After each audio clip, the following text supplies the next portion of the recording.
Assalamualaikum warahmatullahi wabarakatuh. Perkenalkan, kami dari kelompok 15 dengan anggota saya, Syakwilwaldi Syahrianto dengan NIM F4083 dan rekan saya, Muhammad Namafudi Sultan dengan NIM F4097. Di sini kami akan mempresentasikan hasil dari diskusi kami mengenai perangkat manajemen lingkungan dari Batako. Sebelum itu, di sini saya mau menjelaskan terlebih dahulu mengenai definisi dari Batako itu sendiri. Jadi, batako itu merupakan jenis bahan konstruksi yang digunakan untuk membangun dinding, trotoar, dan elemen lain dalam konstruksi pasangan bata. Nah, istilah batako ini menunjukkan suatu unit yang sebagian besar terdiri dari tanah liat.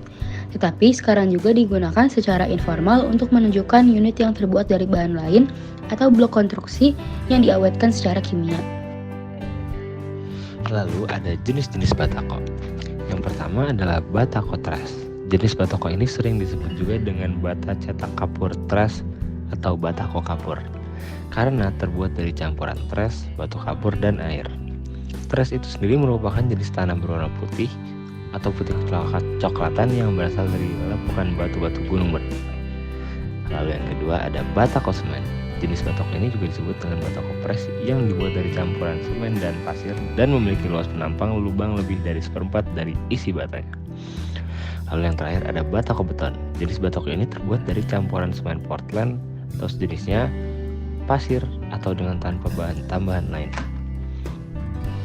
Perangkat manajemen lingkungan batako. Dalam industri pembuatan batako, perangkat manajemen lingkungan ini dapat menjadi bagian integral dari upaya untuk mengurangi dampak lingkungan yang dihasilkan oleh proses produksi dari batako itu sendiri. Beberapa strategi dan perangkat manajemen lingkungan yang dapat diterapkan dalam industri pembuatan batako antara lain: yang pertama ada pemilihan bahan baku berkelanjutan. Memilih bahan baku yang ramah lingkungan seperti menggunakan material daur ulang atau material yang meminimalkan penggunaan sumber daya alam yang langka.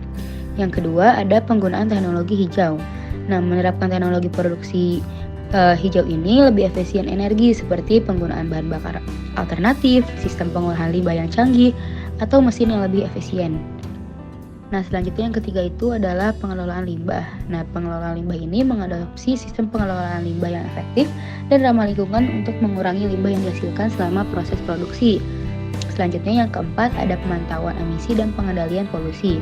Jadi ini tuh memantau emisi gas buang dan limbah cair serta menerapkan sistem pengendalian polusi untuk memastikan bahwa proses produksi itu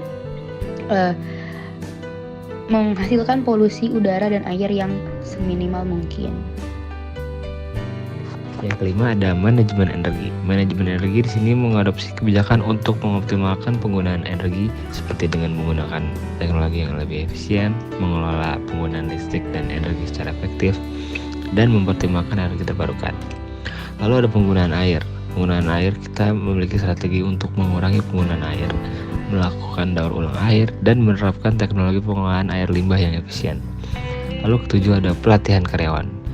Melakukan pelatihan kepada karyawan mengenai pentingnya praktik-praktik ramah lingkungan seperti penggunaan peralatan dan proses produksi yang berkelanjutan. Lalu yang kedelapan ada pemantauan dan penilaian kinerja lingkungan. Melakukan pemantauan secara teratur terhadap kinerja lingkungan.